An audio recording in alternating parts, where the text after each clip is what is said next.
दोस्तों, इतिहास में कुछ वापसियां सिर्फ किसी नेता की नहीं होती, वो पूरे देश की दिशा बदल देती है। सोचिए, 17 साल का वनवास, सैकड़ों केस, लंदन की चुप्पी और अब ढाका की सड़कों पर लाखों समर्थक। जी हाँ दोस्तों, मैं बात कर रहा हूँ तारिक रहमान बांग्लादेश में वापस लौटे हैं, जिन्हें कोई राजनीतिक वारिस कह रहा है तो कोई कह रहा है डार्क प्रिंस। लेकिन दोस्तों, असली सवाल तो यही है कि इस वापसी का मतलब क्या है भारत के लिए। क्या बांग्लादेश फिर 2001 से लेकर 2006 के दौर में लौटेगा, या फिर इंडिया बांग्लादेश रिलेशन में नया चैप्टर खुलेगा। चलिए, ये सब चीज़ें जानने को समझने का प्रयास करते हैं और देखते हैं कि क्या है तारिक रहमान की री एंट्री इन बांग्लादेश इन ढाका। उससे पहले दोस्तों, आप सभी का स्वागत है अनअकैडमी के पाथ फाइंडर चैनल पर। मैं हूं विकास मिश्रा और टाइम्स नाउ ने कवर किया है कि Tarique Rahman lands in Dhaka after 17 years of exile, a crucial moment for Bangladesh. और इस टाइम पे जो बांग्लादेश के हालात हैं और जो 16 फरवरी को होने वाले चुनाव हैं, उसके पहले तारिक रहमान का इस तरीके से एंट्री होना, क्योंकि उनकी माँ जो खलीदा जिया हैं, जो अभी बीमार हो चुकी हैं और 60 ईयर्स प्लस एज उनकी हो चुकी है, और इनकी इस तरीके से फ्रंट में आकर के एंट्री लेना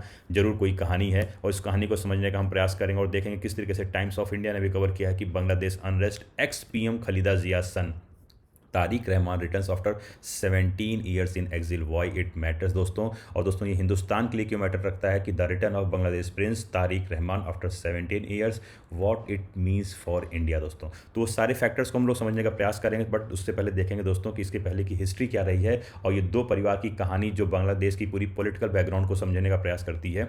तो आप देखिए दोस्तों, बांग्लादेश की राजनीति को समझने के लिए हमें दो परिवार के बारे में समझना पड़ेगा। पहला, शेख मुजीबुर रहमान का परिवार, जिनकी बेटी शेख हसीना है। इस डायग्राम में आप जो इमेज में देख रहे हो, ये शेख मुजीबुर रहमान है और ये शेख हसीना है। और दूसरी तरफ जियाउर रहमान का परिवार, ये जियाउर रहमान है, ये उनकी बेगम है और ये उनके पुत्र हैं। जियाउर रहमान दोस्तों सेना से बिलोंग करते थे और वो 1981 में प्रेसिडेंट बने थे। और उनकी मौत के बाद उनकी जो बेगम है, उन्होंने प्राइम मिनिस्टर का पद संभाला था इलेक्शन लड़ करके। और 1991 से लेकर के 2006 तक बांग्लादेश की सत्ता हसीना बनाम खलीदा के बीच झूलती हुई दिखाई पड़ रही थी। तो आइए देखेंगे दोस्तों किस तरीके से तारिक रहमान की एंट्री अभी हुई है और वो क्या मैसेज देने वाले हैं बांग्लादेश के लिए। उससे पहले देखते हैं अनअकैडमी आईएएस आपकी यूपीएससी की तैयारी को आसान करने के लिए मंथली करंट अफेयर की magazine, weekly news analysis, NCERT के नोट्स, प्रीवियस ईयर के क्वेश्चंस, करंट अफेयर्स, और साथ ही दोस्तों आपको प्रोवाइड करा रहे हैं फ्री में प्रीलिम्स मॉक टेस्ट। और अगर आप हमारे इस दिए गए डेडिकेटेड नंबर पर कॉल करते हैं तो यहाँ पे हमारे आपके जो काउंसलर्स हैं वो आपकी यूपीएससी की प्रॉब्लम को सॉल्व करने का प्रयास करेंगे। तो चलिए दोस्तों, देखते हैं कि तारिक रहमान का उदय कैसे हुआ और उनकी एंट्री किस तरीके से इंपॉर्टेंट है। आप कहानी में एंट्री होती है दोस्तों खालिदा जिया के बड़े बेटे तारिक रहमान की। 2001 से 2006 के बीच भले ही तारिक कोई मंत्री नहीं थे, लेकिन असली पावर उनके हाथ में मानी जाती है, क्योंकि इसी दौर में बांग्लादेश में करप्शन सबसे ज़्यादा बढ़ा था। इस्लामिस्ट ग्रुप में को काफ़ी ज़्यादा वहाँ पे एक तरीके से आप बोल सकते हो कि मजबूती मिली हुई थी। और उस टाइम पे इंडिया और बांग्लादेश का रिलेशन सबसे वर्स्ट फेज़ में था। इंडिया का दोस्तों आरोप भी यही था कि नॉर्थ ईस्ट के जो इंसर्जेंट ग्रुप्स हैं बांग्लादेश की ज़मीन का इस्तेमाल कर रहे हैं, और बांग्लादेश की उस टाइम की सरकार उनका सपोर्ट भी कर रही थी। और यहीं से दिल्ली में एक परसेप्शन बन गया कि जो तारिक रहमान है वो एंटी इंडिया पॉलिटिक्स करते हैं। तो इसी वजह से ये आज इंपॉर्टेंट हो चुका है, क्योंकि तारिक रहमान का बांग्लादेश आना इंडिया के लिए क्यों एक कंसर्न का एक विषय बन चुका है और क्या इंडिया इससे सीख ले रहा है। आगे देखने से पहले देखते हैं दोस्तों 2004 का जो ग्रेनेड अटैक हुआ था और उसके बाद तारिक रहमान का क्यों यूके जाना हो पाया था। देखिए, हुआ क्या था कि 2004 में शेख हसीना की रैली पर ग्रेनेड अटैक हुआ, जिसमें 24 लोगों की मौत हुई थी। बाद में अदालत ने इस हमले के मास्टरमाइंड के तौर पर अगर किसी को दोषी ठहराया था तो वो थे तारिक रहमान। बीएनपी कहती है दोस्तों कि ये केस पॉलिटिकली मोटिवेटेड है, लेकिन सच्चाई ये है कि दोस्तों इस घटना ने तारिक रहमान की ग्लोबल इमेज को पूरी तरीके से बर्बाद कर दिया। This incident completely destroyed Tariq Rahman international image. 17 साल के बाद लंदन से एग्जिल होने का क्या है कहानी, आपको बताता हूँ मैं। 2008 में इलाज के बहाने तारिक रहमान लंदन चले गए थे और फिर कभी वापस नहीं आए। और 2009 में सत्ता में लौटी जब शेख हसीना, तो उन्होंने इंडिया और बांग्लादेश के रिलेशंस के इतिहास के सबसे अच्छे दौर पर रहे। और उस टाइम पे जितने भी एंटी इंडिया टेरर ग्रुप चले थे उनको बंद किया गया, बॉर्डर पर कोऑपरेशन किया गया, ट्रेड एंड कनेक्टिविटी को एक्सपैंड किया गया। तो अगर एक लाइन में बोलूँ कि for India the equation was very simple, Hasina का मतलब स्टेबिलिटी और बीएनपी का मतलब अनसर्टेनिटी। तो ये सारी चीज़ें दोस्तों हो रही थी और बांग्लादेश में उथल पुथल जब चालू हुआ, फिर सीन बदला और शेख हसीना सत्ता से बाहर हुई। अवामी लीग को चुनाव से भी बाहर कर दिया गया और इंटरिम गवर्नमेंट की कमांड आई मोहम्मद यूनिस के पास।